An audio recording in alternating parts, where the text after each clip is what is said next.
Selamat siang dan selamat datang rekan-rekan Toastmaster semua. Nama saya adalah Dentia Saraswati dari Klub Toastmaster SCBD. Dan hari ini saya membantu sebagai asisten ruangan Anda. Selamat datang di ruangan diskusi untuk pelatihan tambahan mengenai cara mendengarkan untuk memberdayakan dan mengembangkan pemimpin yang efektif. Sesi TLI ini diperuntukkan terutama untuk Executive Committee di Distrik 87. Bagi Anda yang memerlukan kredit untuk nilai DCP klub Anda, silahkan ketik nama divisi Anda, singkatan klub, posisi, dan nama Anda pada kotak diskusi atau chat box, sama seperti format penamaan ketika Anda memasuki ruangan sebelumnya. Hal ini nanti akan menjadi bukti kehadiran Anda.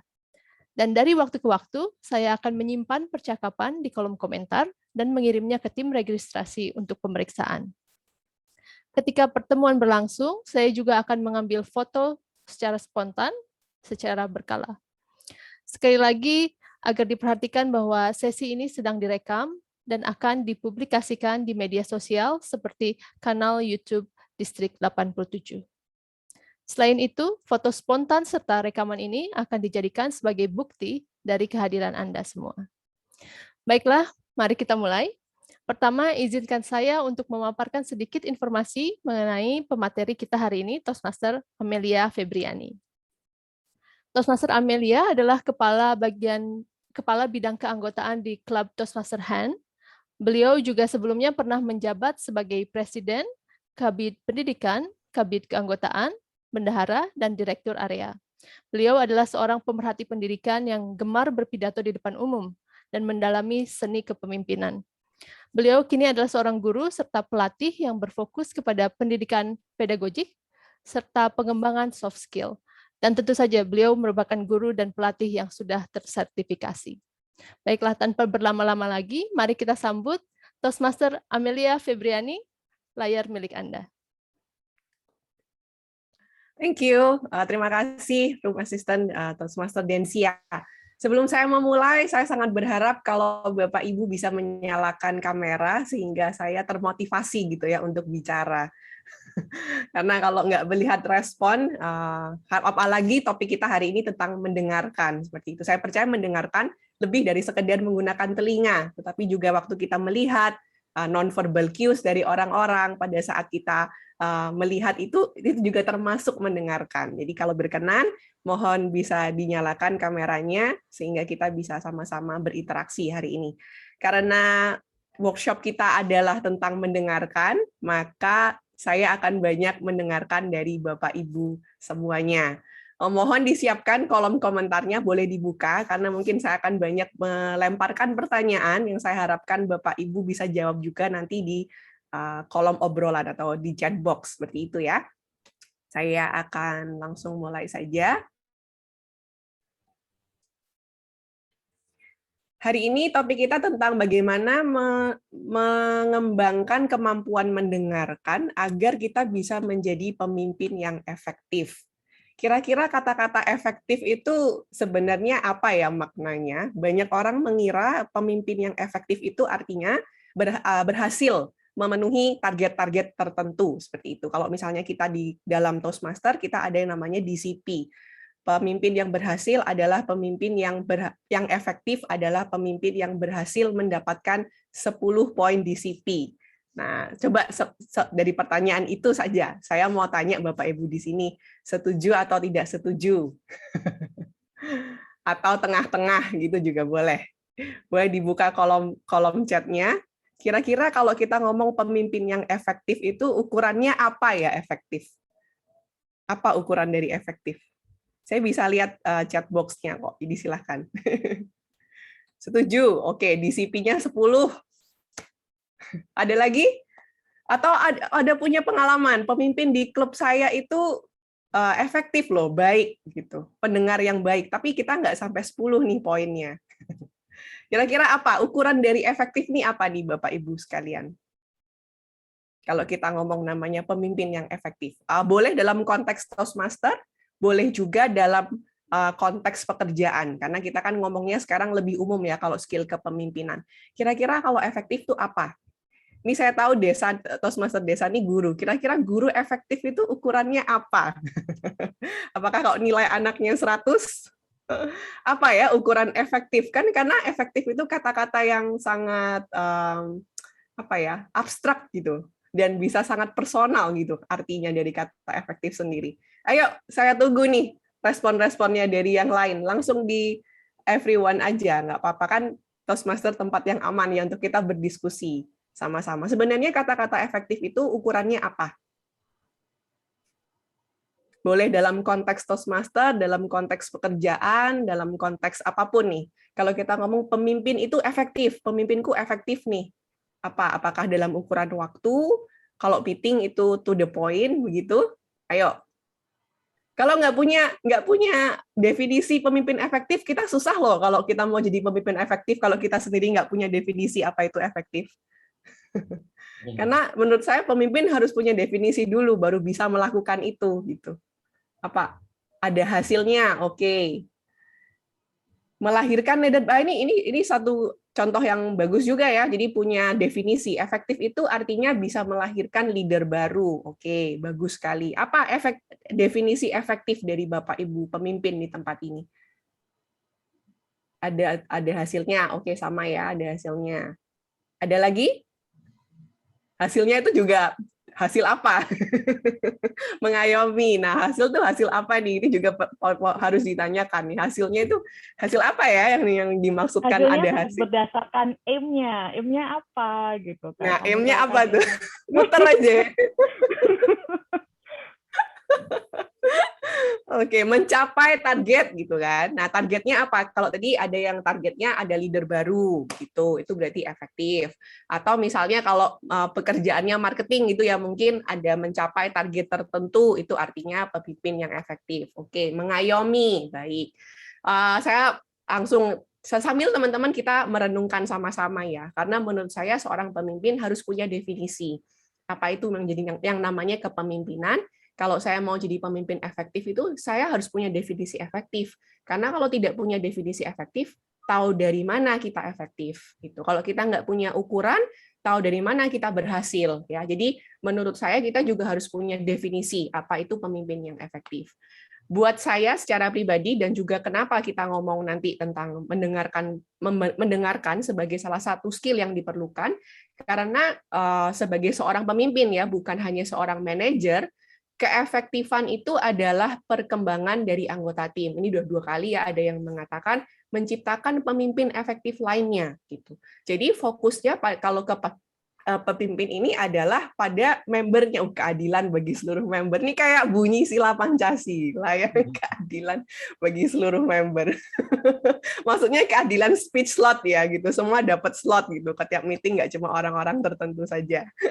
Oke, jadi harus punya definisi nomor 1. Dan kalau kita ngomong soal kepemimpinan, saya percaya pasti, dan kalau Bapak Ibu di sini pemimpin di Toastmaster, percaya bahwa sebenarnya keberhasilan kita yang paling besar itu adalah perkembangan dari anggota tim kita sendiri, menghasilkan pemimpin-pemimpin yang baru.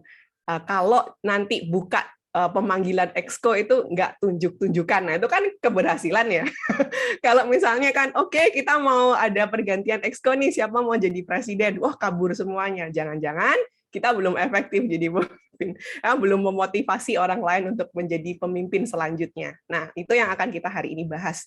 Oke, sekali lagi ya, masih buka di kolom chatnya. Menurut Anda, seberapa penting kemampuan pemimpin untuk mendengar dalam empowering atau memberdayakan anggota? Seberapa penting sih? 1 nggak penting, 10 sangat penting. Kan skill pemimpin tuh banyak banget ya. Menurut Anda mendengar ini posisinya di mana nih? Oke.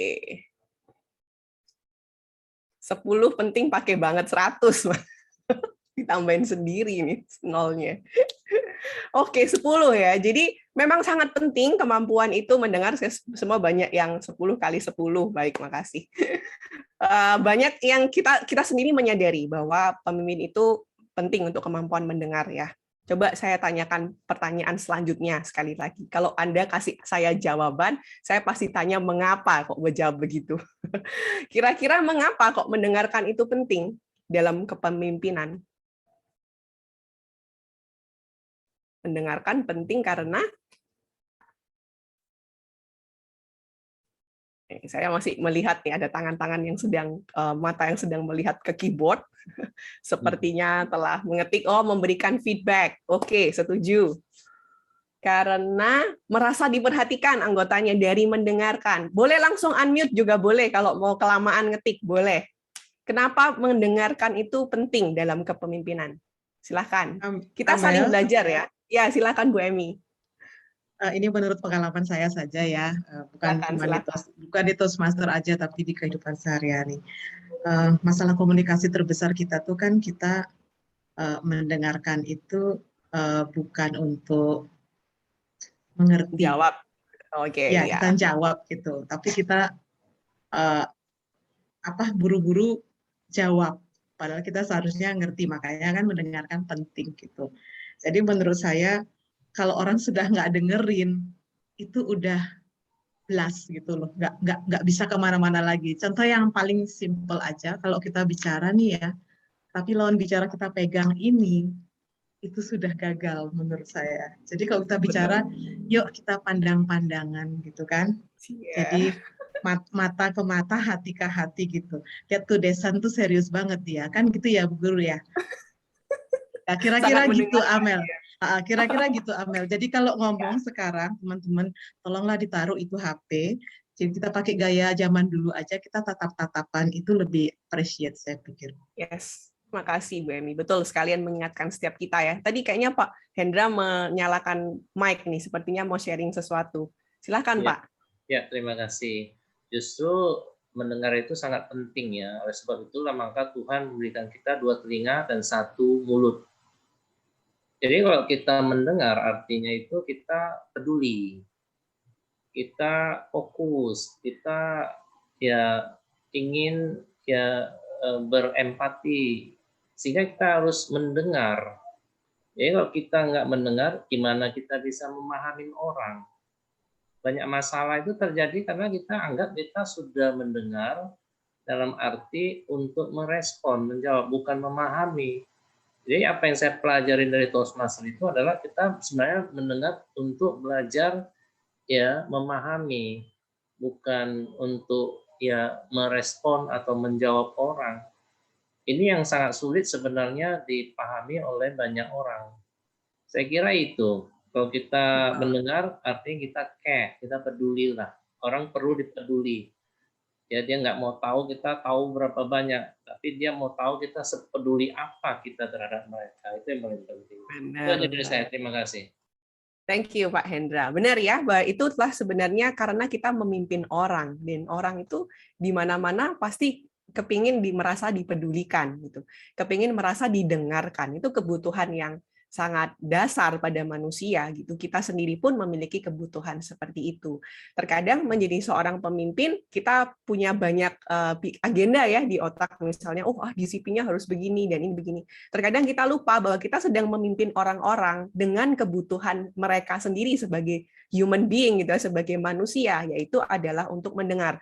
Banyak sekali yang bagus ya teman-teman sudah menuliskan di kolom chat untuk supaya mengenal member kita, untuk memahami, mempersiapkan hal-hal ke depan yang kemungkinan akan menjadi penghambat, memberikan dukungan itu ya. Jadi banyak sekali. Kita tahu pentingnya. Nah, tapi kan kenapa hari ini kita sama-sama mengingatkan diri kita sendiri, mungkin karena sudah tahu penting, tapi kita mau mengingatkan diri kita kembali kan akan pentingnya mendengarkan, karena banyak sekali common sense itu belum jadi common practice gitu ya, tahu mendengarkan, tapi waktu dipindahkan menjadi praktek sehari-hari itu masih belum pindah ke sana gitu. Nah, itu yang hari ini kita mau sama-sama lakukan. Sekali lagi, mengapa mendengarkan penting? Ini tadi sudah dijawab ya, untuk mengenal, membangun hubungan dengan anggota, memotivasi anggota, untuk membuat anggota merasa dipedulikan, untuk tahu update mereka, untuk tahu kekuatan dan kelemahan mereka, untuk tahu ketakutan mereka gitu ya.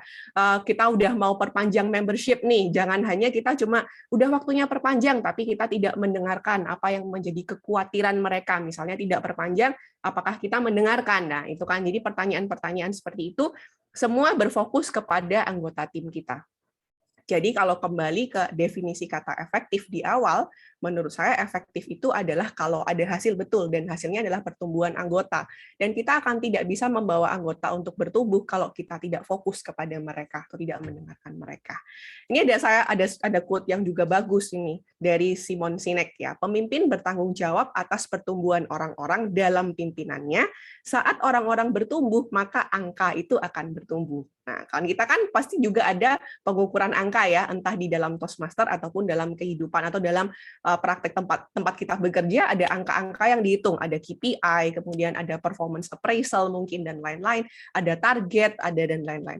Tapi kalau pemimpin itu bisa bertanggung jawab atas pertumbuhan anggota timnya, maka yang namanya angka itu akan mengikuti dari mereka gitu, dari anggota tim yang kita pimpin. Menurut Anda nih, kan kita juga punya pemimpin, boleh di Toastmaster, boleh di tempat pekerjaan. Seberapa baik pemimpin langsung Anda mendengarkan Anda? Nah, tadi kan udah penting nih 10 nih, karena kita mau lihat kenyataan ya.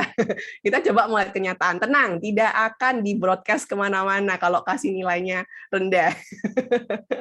Jadi kira-kira kalau kita lihat nih, mungkin presiden kita gitu ya, atau area director kita, atau division director kita gitu, atau mungkin supervisor kita di kantor. Kira-kira kemampuan mendengar mereka dari skala 1 sampai 10, ini bukan penting tidak penting ya, baik, kurang tidak baik, atau sampai ke sangat baik. Coba apa? Kira-kira dari 1 sampai 10, kira-kira ada di mana? Di kantor ya, 8.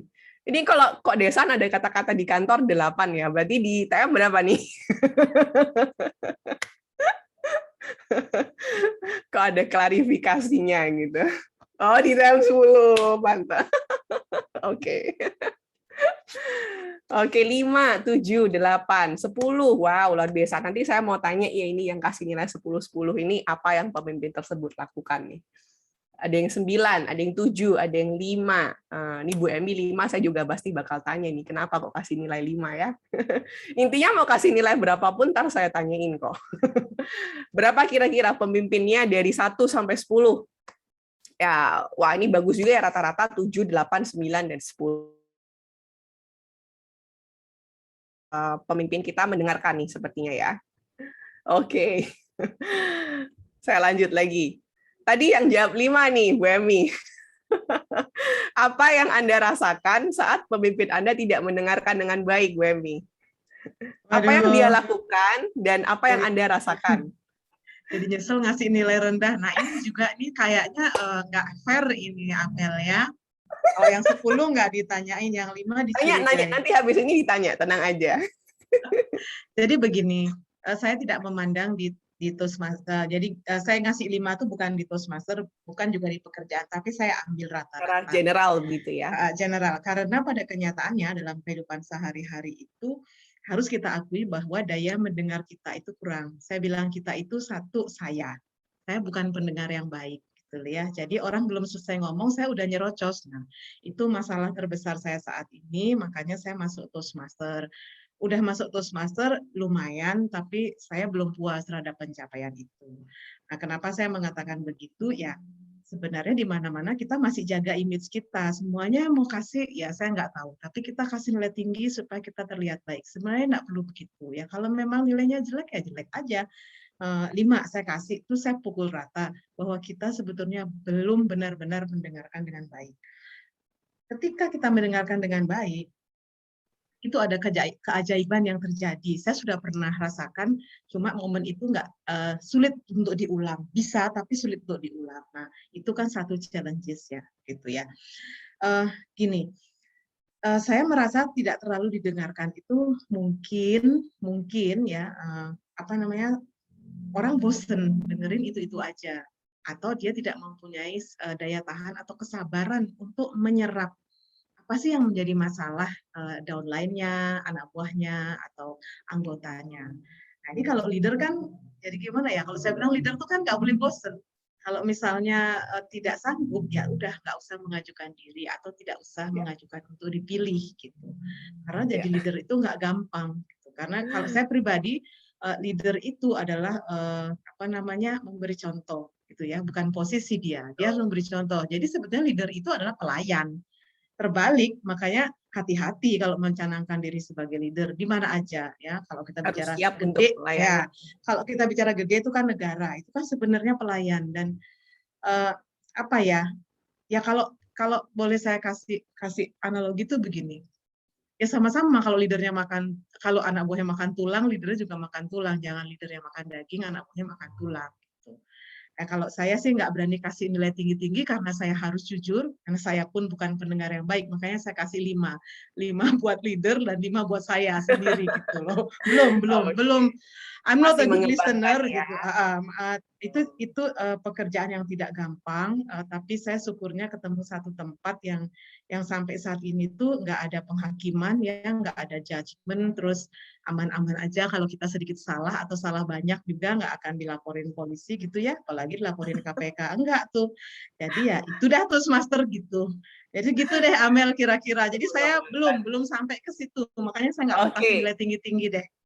Oke, iya. Mungkin saya juga mau sharingkan ya apa yang saya rasakan gitu waktu pemimpin nggak mendengarkan saya. Mungkin kita sambil merefleksi ya. Ada masa-masa di mana kita pasti lah merasakan nggak didengarkan gitu. Waktu di tempat pekerjaan atau di mana kita mungkin memberikan ide, tetapi sepertinya ide itu ditolak gitu. Atau kadang kalau misalnya sepertinya mendengarkan, tetapi kayak nggak perhatikan gitu ke kita. Kayak tadi katanya Bu Emi ya, sedang melihat handphone atau melihat yang lain, setelah itu nggak paham yang kita berikan atau kita berikan masukan juga. Dan pada saat itu apa yang saya rasakan mungkin kalau bisa dibayangkan juga, kalau kita ada pada posisi yang berbicara dan atasan kita tidak mendengarkan, maka yang kita rasakan adalah wah ini saya tidak dipedulikan.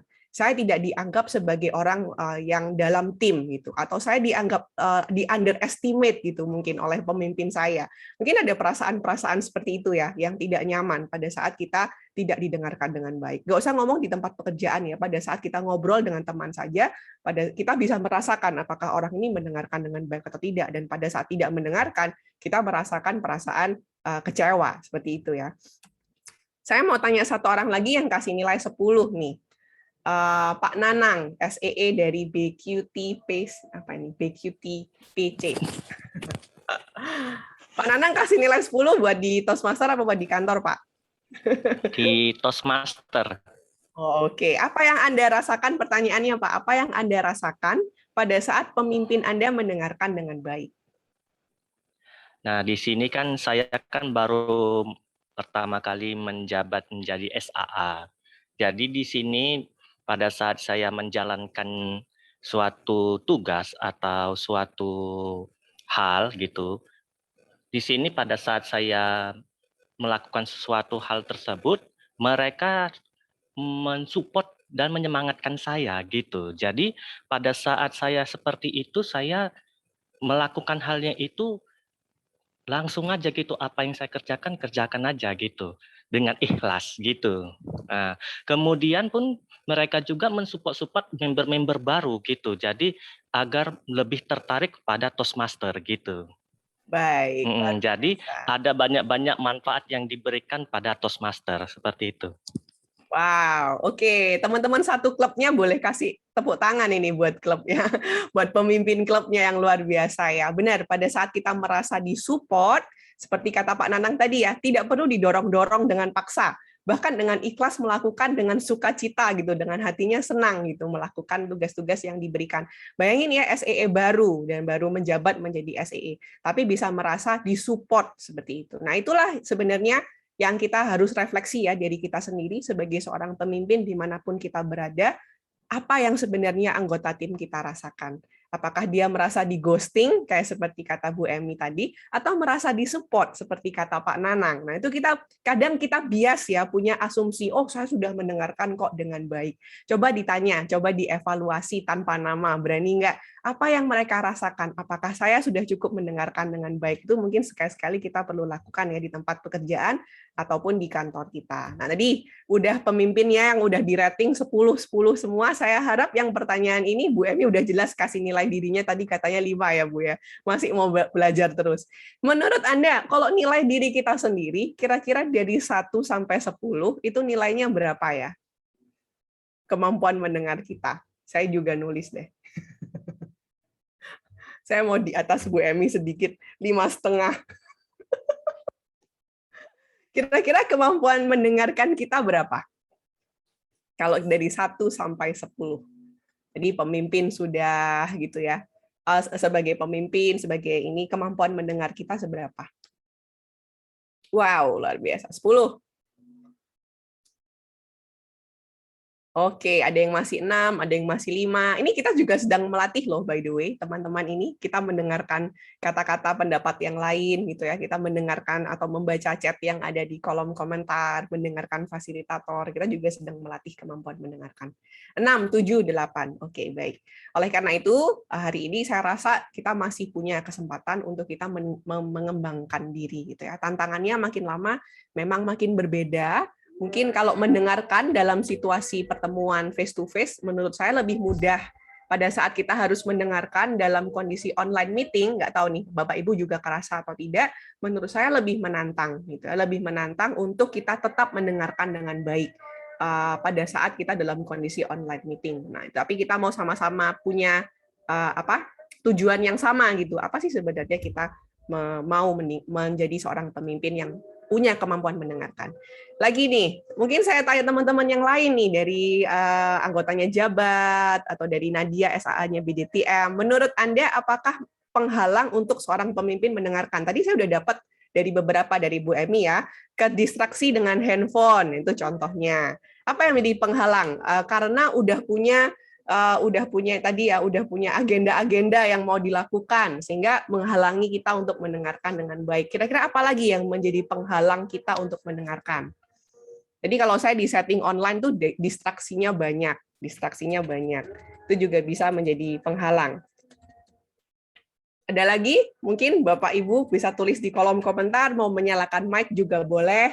Apa yang sebenarnya menjadi penghalang untuk kita mendengarkan dengan baik? Kurang sabar, ya. Betul, Pak. Benar.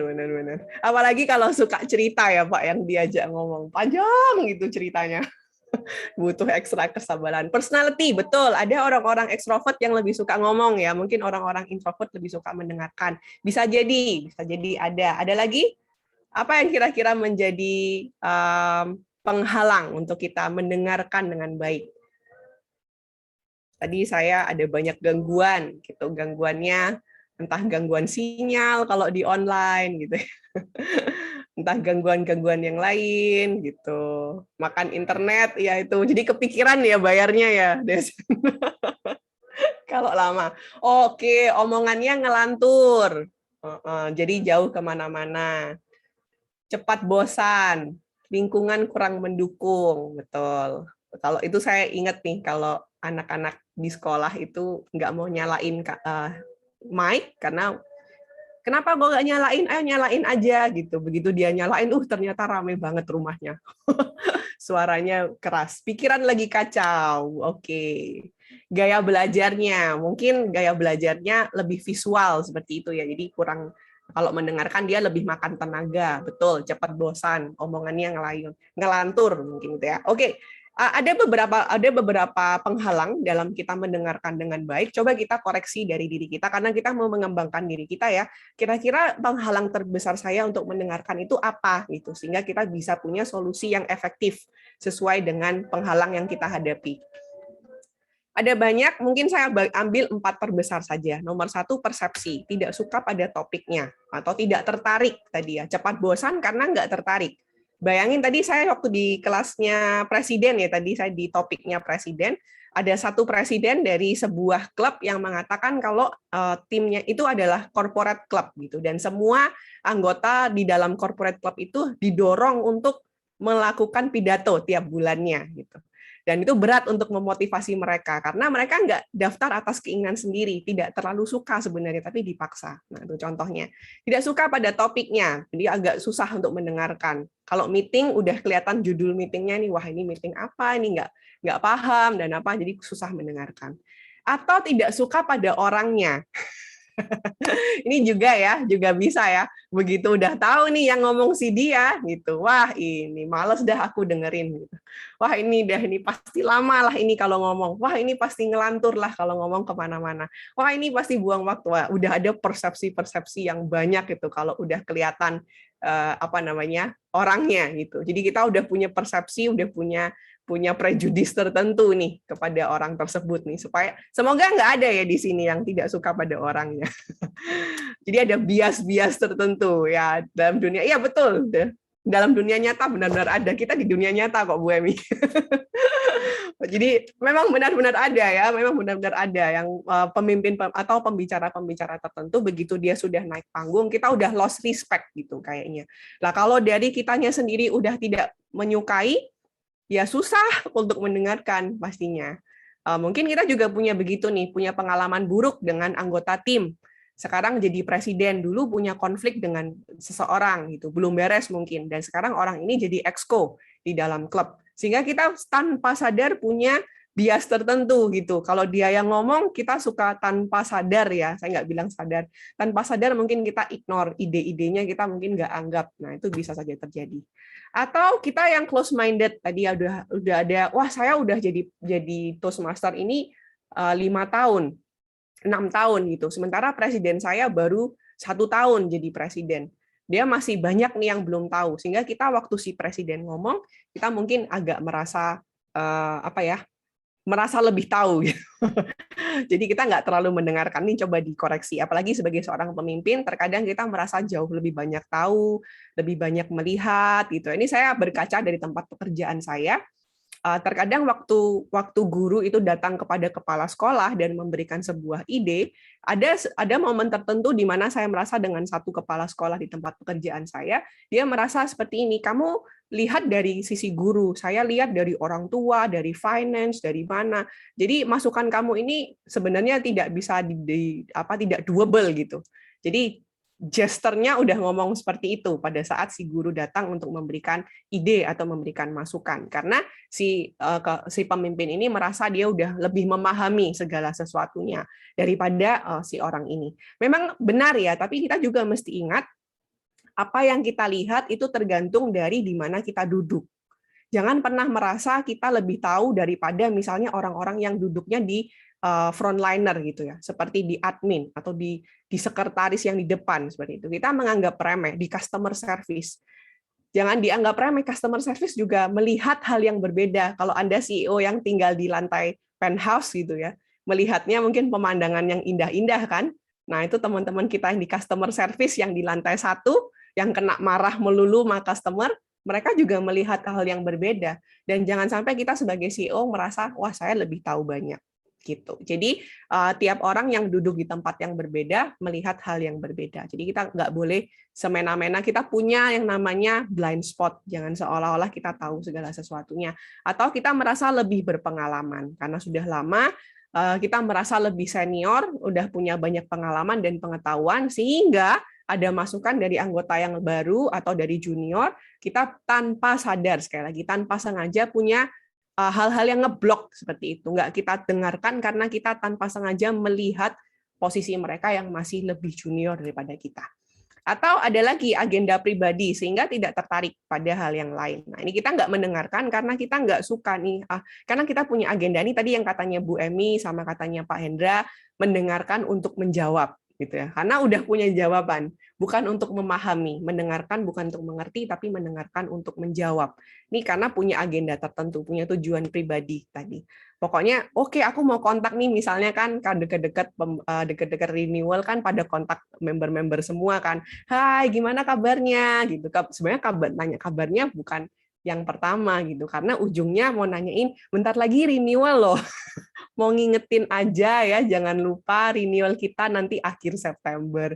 Itu agenda pribadi ya, kita nggak beneran kontak anggota member kita ini untuk tanya kabar, tapi kita kontak mereka ini sebenarnya punya tujuan akhir untuk minta payment dues gitu ya, untuk ngingetin itu, atau untuk manggil jadi role takers misalnya. Ini tuh contoh-contohnya. Jadi kalau memang kita genuine, kita tulus, mau kita mengembangkan anggota tim kita sebagai mentor kepada menti misalnya. Jadi nggak hanya mengkontak mereka pada saat mau mendekati meeting, tapi kita tahu kita memperlakukan dan mendengarkan mereka ya sebagai human being gitu, sebagai manusia.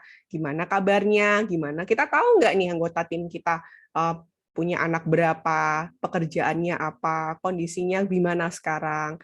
Hari-hari ini banyak teman-teman kita yang juga kena COVID, apakah dia dalam kondisi yang baik, dia perlu apa kira-kira yang kita bisa bantu. Hal-hal seperti itu apakah kita pernah ungkit atau tanyakan? Atau selama ini kalau kita lihat history chat kita, WhatsApp-nya, hanya berhubungan dengan pekerjaan, atau hanya berhubungan dengan role takers misalnya di Toastmaster, atau mengingatkan payment dues misalnya seperti itu, maka akan susah untuk kita punya membangun hubungan yang lebih baik dengan mereka. Yang terakhir gangguan tadi yang saya sebutkan, bisa gangguan fisik, misalnya tadi ya lapar, nggak bisa dengerin, nggak bisa konsen soalnya lapar, itu beneran juga ya. Atau gangguan emosi, lagi nggak mood, atau lagi habis bertengkar dengan orang lain, sehingga kita susah untuk mendengarkan orang lain karena kita sendiri masih kalut pikirannya, itu contohnya. Gangguan-gangguan yang sifatnya internal gitu ya, misalnya nggak fokus gitu, ngelihat tab yang lain kalau di online, atau gangguan eksternal, misalnya suara-suara dari luar, atau misalnya sinyal, dan lain-lain.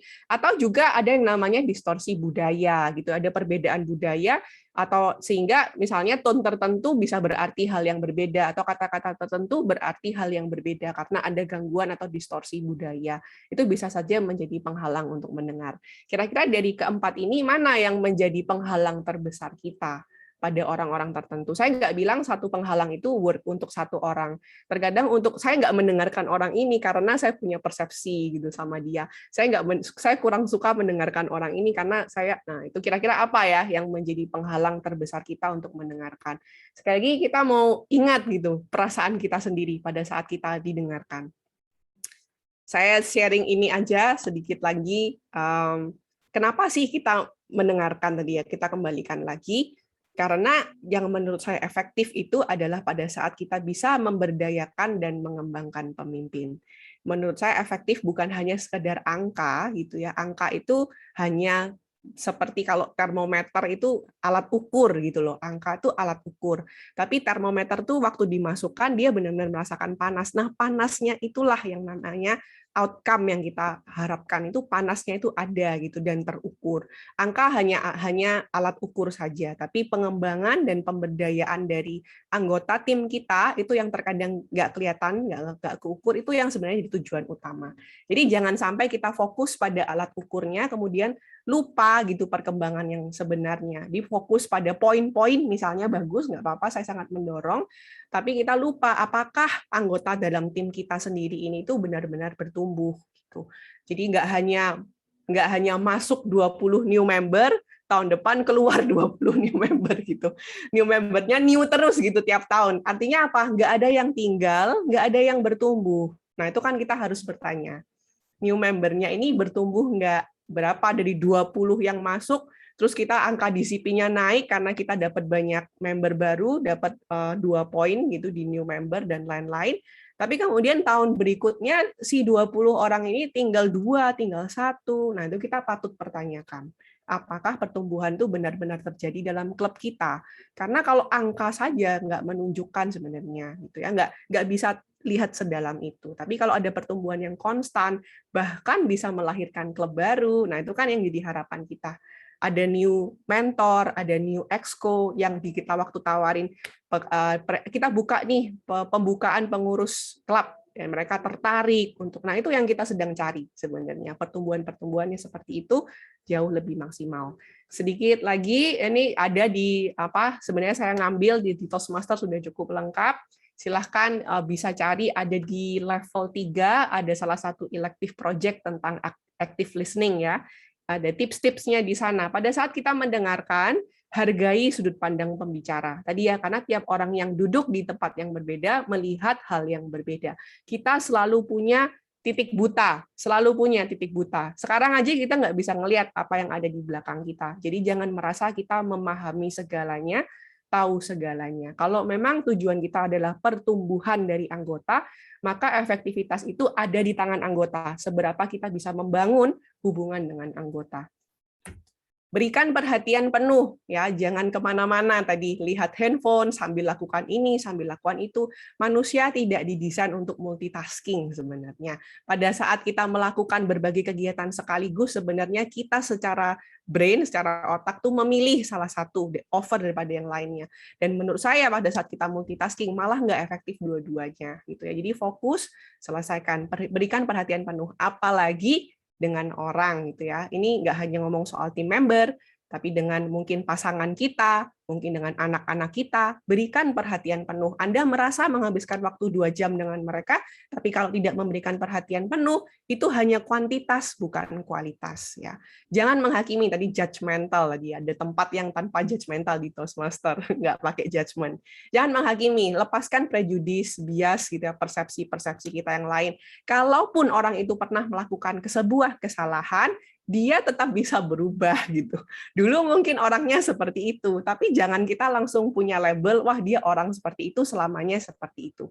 Berikan kesempatan, berikan kita punya bangun untuk kita lihat, wah dia punya kesempatan untuk bertumbuh. Dulu dia memang orangnya susah dikasih tahu, atau dulu dia pernah berbuat kesalahan seperti ini, tapi siapa tahu kali ini dia bisa menjadi orang atau pribadi yang lebih baik pada saat saya mendengarkan dengan sungguh-sungguh. Amati tingkat kenyamanan dan antusiasme dari pembicara. Saat kita bertemu dengan orang-orang tersebut, dengan orang yang kita dengarkan, amati dia nyaman nggak bicara dengan kita, santai nggak dia. Kadang nggak mudah ya pemimpin mau mendengarkan anggota timnya, apalagi kalau kita ngomong di setting profesional, kita panggil, aku mau dengerin dong feedback dari kamu. Nah itu kan kayaknya rancu banget ya, karena takut, wah yang manggil supervisor, yang manggil manajer nih. Seberapa saya bisa jujur memberikan feedback pada mereka. Nah itu amati. Hindari interupsi. Hindari interupsi tadi, mendengarkan bukan untuk menjawab, tapi untuk memahami. Bertanya atau klarifikasi untuk pemahaman yang lebih baik. Apabila ada hal-hal yang kita nggak pahami, jangan kita langsung, kayaknya artinya seperti ini. Langsung kita tarik seperti itu aja. Boleh kita tanyakan juga. Kalau kita mendapatkan feedback yang menurut kita sendiri, kita juga masih perlu tanyakan, silakan ditanyakan. Tanyakan. Menurut misalnya nih, kalau misalnya kita dapat feedback dari tim kita, saya merasa Anda tidak mendengarkan saya. Tanya dong dengan mereka, apa yang saya lakukan yang membuat Anda merasa tidak didengarkan? Nah, mungkin ada hal-hal yang kita miss gitu, kita kelewatan gitu, nggak kelihatan, nggak lihat. Berempati pada pengalaman pembicara. Empati ini menempatkan diri ya pada posisi anggota tim kita. Hari-hari ini pada masa pandemi ini banyak hal terjadi gitu, banyak itu badai. Mungkin kita ngomong sama orang-orang, loh saya juga mengalami badai. Kamu mengalami badai, saya juga mengalami badai. Tapi yang kita perlu perhatikan, badainya sama, tapi ukuran kapal kita ini beda-beda gitu. Ada orang-orang yang kena badai ini tuh hebat sekali gitu ya. Guncangannya hebat sekali. Ada yang ya mengalami guncangan tapi masih bisa bertahan. Tapi ada kapal-kapal yang kecil-kecil itu loh yang goncangannya itu besar gitu buat mereka. Jadi jangan kita langsung pukul rata gitu ya. Oh, kamu nggak cuma kamu yang susah, saya juga susah. Belajar berempati pada pengalaman pembicara. Tunjukkan respon-respon nonverbal. Ya, pandang tatapan mata waktu kita mengangguk tuh respon-respon nonverbal. Juga sekaligus kita baca nih. Karena kadang yang dikatakan tidak sama dengan apa yang dirasakan gitu ya. Kadang gitu kan, ada yang ngomongnya kan, wah ya saya puas sekali nih dengan Ibu Emi, luar biasa pemimpin yang ini gitu. Ada dikatakan, yang kita perlu cari, ada nggak QQ yang nonverbal gitu, yang kita nggak tangkap ya. Jadi itu kan tanyain kabarmu gimana, oh iya ya baik gitu. Padahal ada sebenarnya dia menutupi dan lain-lain. Ini kayak perempuan biasanya gitu nih, tanyain sama suaminya, gimana kamu ini? Oh enggak apa-apa kok, aku ngomongnya nggak apa-apa ya. Aslinya kan dongkol gitu di dalam. Mungkin kita bisa rangkum dan ulangi perkataan pembicara atau istilahnya paraphrase gitu ya. Kita bisa waktu kita lakukan itu, orang itu merasa didengarkan. Oh, jadi maksudmu ini ya tadi. Waktu kita memberikan tanggapan seperti itu, kita merasa didengarkan. Nah, gitu. Tapi kalau kita diam aja dari awal sampai akhir, diam aja. Kamu dengerin nggak sih? Denger, aku denger. Tapi nggak ada kayak tanggapan gitu, nggak ada kayak respon nonverbalnya gitu kan, yang ngomong ini nggak merasa didengarkan gitu. Tadi kalau ada pertanyaan ya, jadi sekaligus dibuat cek nih, mungkin sama anaknya atau sama istrinya gitu, atau suaminya. Kalau sampai pasangan kita ngomong, kamu nih dengerin nggak sih? Nah, itu berarti udah tanda kalau kita sebenarnya nggak mendengarkan, karena yang bicara tidak merasa didengarkan. Tuh, perhatikan tadi tanda verbal dan tanda nonverbal, bukan hanya yang diucapkan, tetapi apa yang tidak terucapkan gitu. Ada petunjuk-petunjuk apa yang tidak terucapkan, yang mungkin kita nggak bisa, yang dia nggak bisa katakan secara langsung, seperti itu ya. Apa yang menjadi ketakutan, kekhawatiran dan masalah Anda dalam mendengarkan. Nah, itu yang kita hari ini bisa diskusikan sama-sama. Saya berharap menjadi pengingat ya buat setiap kita. Pentingnya mungkin udah tahu ada 3 ya, ada learn, ada relearn, ada unlearn. Mungkin ada hal baru yang Bapak Ibu pelajari, ada hal yang udah pernah dengar dan ini waktunya diingatkan kembali, di-relearn lagi, diingatkan kembali tentang hal itu, dan ada hal-hal yang mungkin kita mesti mulai lepaskan gitu ya. Mungkin persepsi kita pada saat mendengarkan orang lain, kemudian apa namanya? Empati yang kita mungkin belum bangun selama ini, atau agenda-agenda tertentu, atau kita mungkin berpikir bahwa pemimpin efektif itu adalah yang mencapai target tertentu. Sekali lagi tidak salah, tetapi bukan memimpin, saya rasa bukan hanya ngomong soal target, tapi ngomong soal orang yang dibawa bersama-sama gitu. Dan kalau kita ngomong soal orang, maka kita juga harus punya people skill gitu ya, mendengarkan people skill. Oke, gitu aja dari saya. Bapak Ibu mungkin ada yang menambahkan, mau bertanya, atau menambahkan lah mungkin ya, karena pengalamannya pasti ada banyak. Monggo silahkan, mau dipakai ngomong langsung boleh, mau di chat juga boleh, atau ada apapun, kalau mau ditambahkan, ditanyakan, silahkan.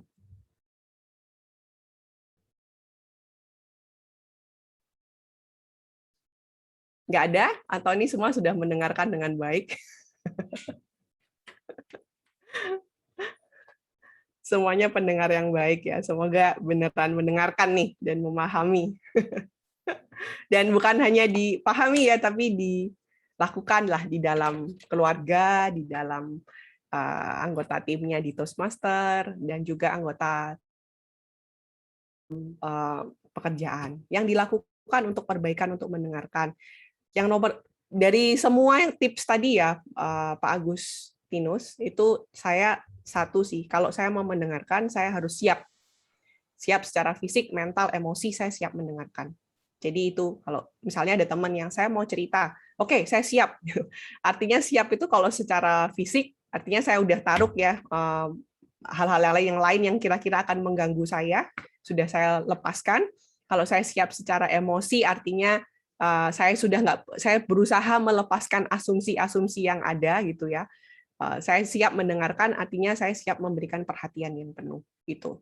Pokoknya ready. Kalau mendengarkan bukan hanya oke. Ya, kalau saya ya Pak, kalau lelah ditunda saja, betul. Kalau saya begitu. Makanya kalau di kantor ada hal-hal penting yang disosialisasikan, kita juga harus tahu pada saat mensosialisasikan itu pada jam-jam berapa atau pada. Nah, kalau secara fisik lelah, itu termasuk gangguan fisik ya. Ada penghalang-penghalang itu penghalang emosi dan lain-lain. Ya, ditunda bukan berarti nggak dibicarakan ya, tapi mencari waktu yang lebih tepat. Betul. Oke, sepertinya waktunya bentar lagi habis. Terima kasih sudah buat pertanyaannya. Sekali lagi, mari kita sama-sama melihat tugas kita sebagai seorang pemimpin sebagai privilege untuk menumbuhkan atau mengembangkan orang lain. Dan kalau ngomong soal mengembangkan orang lain, tentu kita harus tahu yang kita kembangkan. Kalau kita mau tahu yang kita kembangkan, ya caranya dengan mendengarkan. Jadi nggak hanya berfokus pada angka atau goal-goal tertentu, tetapi berfokus pada anggota timnya. Semoga kita bisa menjadi pendengar-pendengar yang lebih baik. Kita latihan dulu dari kita pada saat kita melakukan online meeting, pada saat kita ngobrol dengan suami, istri, atau dengan anak-anak kita, itu latihannya. Namanya skill ya, kalau skill berarti dilatih. Nggak tiba-tiba ada, kalau skill dilatih. Jadi silakan dilatih, kalau menjadi pendengar yang lebih baik itu perlu latihan juga. Terakhir, leadership skill and communication skill itu sister, makanya Toastmaster leadership and communication skill, sister ya, jadi nggak bisa dipisahkan antara kemampuan memimpin dan kemampuan berkomunikasi. Dan kalau ngomong kemampuan berkomunikasi, pasti teman-teman di Toastmaster sudah tahu, the biggest secret-nya itu adalah pada listening. Oke, terima kasih sekian dari saya. Kita nanti akan bertemu kembali di ruang utama. Densia mau menambahkan sesuatu? Tidak ada sepertinya. Boleh kalau sudah bisa kembali ke ruangan utama. Thank you. Terima kasih Tos Master Amel. Thank you, Terima kasih Densia. untuk dan semua yang Amin. sudah absen. Thank you, Bisa Bu Emi. Thank you, Pak Hendra. Thank you, Pak Agus. Thank you. Untuk kembali ke ruangan utama, boleh klik leave room, terus leave breakout room. Thank you. Terima kasih. Mas Amelia. Thank you.